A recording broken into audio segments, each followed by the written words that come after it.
All Indiana Politics is your premier source for Indiana politics, focusing on issues that matter to you. I still want us to be the best in the Midwest. We can't afford another lockdown. Give the citizens of this country the relief they need. Education in the state of Indiana remains priority number one. In-depth, nonpartisan coverage. We don't know exactly where the economy will be in January. People are worried with good reason. Exclusive interviews with Indiana's political leaders. We have the resources here in the state of Indiana to care for those who are in need. Expert analysis on critical legislation. We need to reform those laws. This recovery is going to take some time. We've got to anticipate that there'll be a budget shortfall. From Wish TV, this is All Indiana Politics Podcast on the All Indiana Podcast Network. I'm Wish TV anchor Dakarai Turner. When Governor Eric Holcomb delivered his State of the State speech on January 9th, a special guest was in the audience. Cohen is Israel's consul general to the Midwest. Holcomb paid tribute to the ongoing conflict between Israel and Hamas. I sat down with Cohen after the speech to talk about the reception he's gotten from Hoosiers. We also discussed Israel's conduct of the war and plans for Gaza after hostilities end. I know you were at the State of the State last night. Can you tell us about your meetings with the governor and different lawmakers? You know, it's always good to be here in Indiana. We have very close relation and partnership between Israel and the Hoosier state. The governor is a great friend of Israel. We have a lot of allies and friends in the capital. And we discussed some of the issues that have to do with the situation right now in Israel and how we can expand our partnership between the Hoosier state and Israel. What do those partnerships look like? We want to grow the economic partnership between Israel and Indiana because we believe that Israel has a lot of potential to bring to Indiana, a lot of technology, a lot of innovation. And Indiana, being on the crossroad of America, also has a lot of potential for this partnership on pharmaceuticals, on solar energy, on agriculture, on many issues. And this is exactly what we try to build between our two regions. Okay.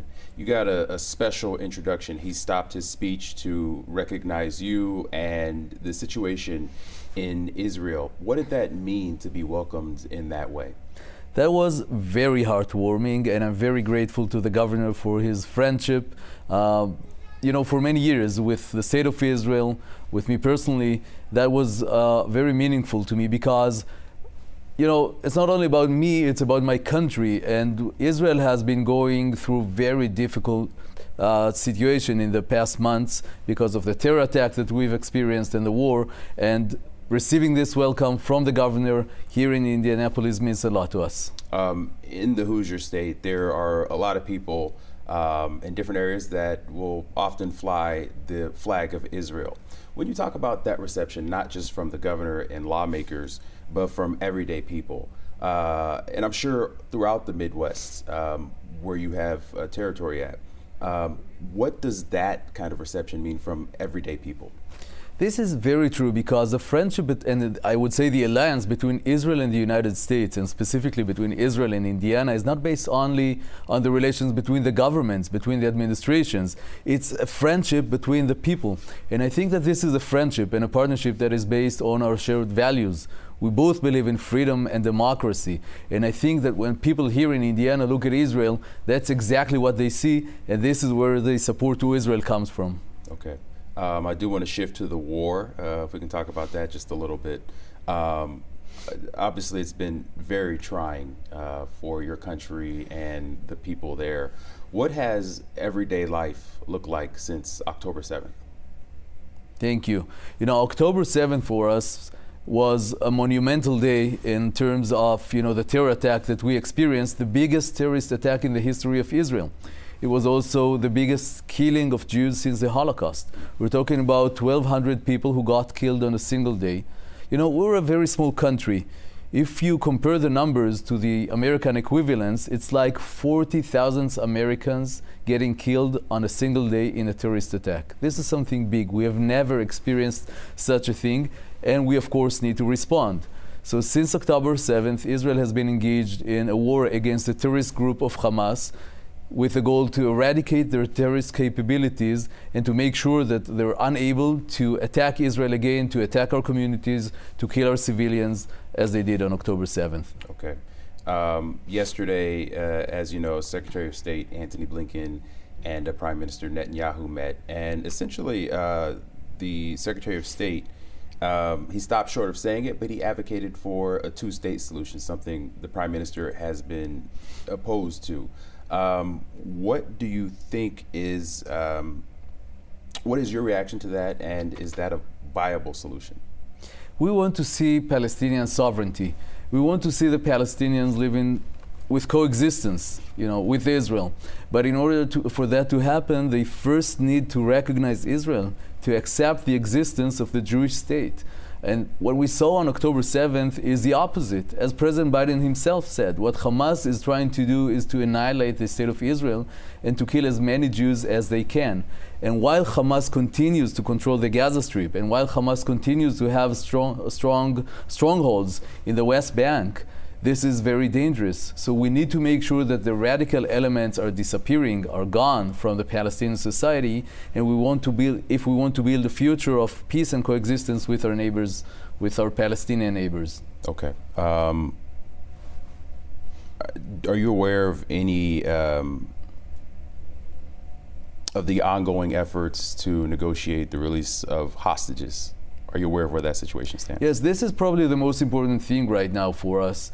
As you probably remember, on October 7th, Hamas abducted more than 240 people from Israel. Israelis, but not only Israelis, also American citizens. African students who arrived to Israel to get more, knowledge about agricultural technologies. People from, Asia.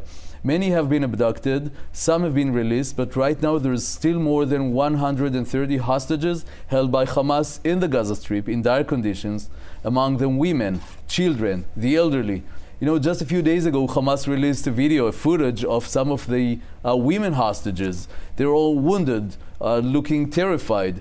And, the most horrible thing for me to think of is the fact that we know, because this is what some of the hostages that have been released told us, is that many of the women have undergone terrible sexual violence on October 7th, but also during their captivity. So this is a very pressing humanitarian issue. We're engaged with the Egyptians, with the Qataris, and with the American administration to try to find a deal to release all the hostages. Okay. I do have to ask, it is my journalistic duty. I'd be remiss in that if I didn't ask this next question. President Biden, as you know, has advocated for what they call more targeted attacks. Northern Gaza has been, I don't quite know what the word is, but there's been targeted attacks there. I'll say that. Now the effort has moved down to southern Gaza to a degree, and that's where a lot of refugees have settled. Is there another way you can approach the war that doesn't risk civilian casualties?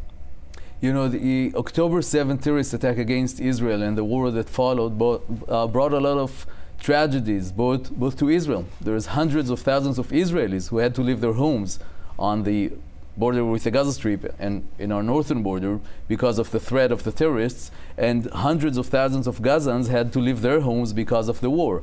The war could end tomorrow if Hamas releases the hostages, and if Hamas put down their weapons and stop terrorizing Israelis. The war would end tomorrow.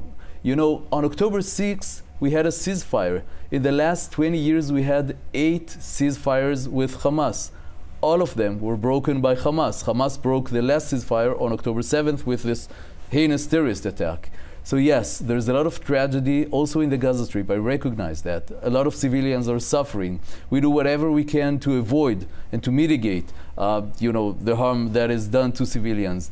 And right now, as Israel discussed it with the American administration, we're moving to the next stage of the war. That would mean that big part of the Israeli troops would redeploy out of the Gaza Strip.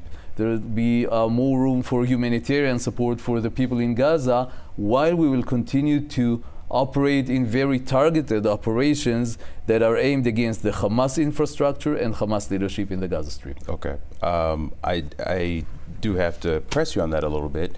Is there a way that the Israeli army can avoid civilian casualties in the southern part of Gaza?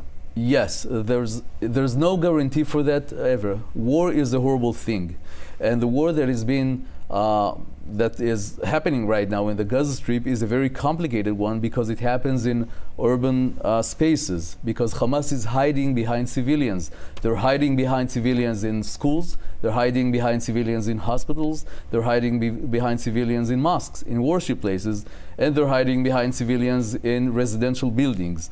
So we try to do whatever we can to minimize the harm for civilians. This is why Israel called for civilians to leave the war zones. This is why Israel has created an interactive map to get more information, so that the people in Gaza get more information about where are the safe places and where are the places that are more dangerous for them. We do whatever we can. I cannot guarantee that no civilian will be harmed. Unfortunately, it breaks my heart, but war is a terrible thing. But again, I want us all to remember what caused the war and who is hiding now behind civilians and causing the suffering in Gaza, and that is Hamas. And we have to remember that Hamas is a US designated terrorist organization, and the blame on everything that's happening now, on the tragedy both in Gaza and in Israel, is on Hamas. Okay, appreciate you answering that question. Lastly, I'll just ask you, what is Israel's plan for Gaza and for the Palestinian territories as a whole after the war?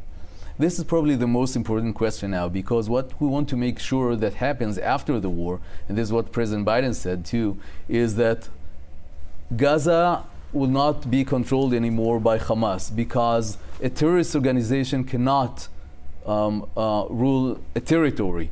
Hamas cannot rule the Gaza Strip. We need to make sure that there is another governing body in the Gaza Strip that is based on, Palestinian leadership, that is aiming for more freedom, for more democracy, and more coexistence with Israel. Okay. We will probably have a transition period in which some of our Arab partners from the region, the moderate Arab countries, Egypt, Saudi Arabia, the Emirates, together with the Americans, the Europeans, and other international bodies, probably have to mentor the new Palestinian leadership in the Gaza Strip towards more freedom, democracy, and coexistence with Israel. Okay. Mr. Cohen, I really appreciate your time. Is there anything you want to say that I didn't ask you? Just want to say thank you to the, I would say, hundreds and maybe thousands of Hoosiers who've been reaching to us in the past 3 months to offer their support, their solidarity, their help to Israel. I want to tell them that it means a lot to us. Every message that we receive makes us understand that we're on the right side of history and that we have a lot of friends here, and it's a heartwarming message during these hard times in Israel. That was Israeli Consul General to the Midwest, and I'm Cohen. Remember, you can catch all Indiana politics every Sunday morning at 9:30 only on Wish TV. I'm Dakarai Turner. Thank you for listening. From Wish TV, this is All Indiana Politics Podcast on the All Indiana Podcast Network. Watch All Indiana Politics live Sunday mornings at 9:30 on Wish TV and at wishtv.com. Subscribe to this podcast and listen weekly here on the All Indiana Podcast Network. And be sure to discover even more great podcasts at allindianapodcastnetwork.com.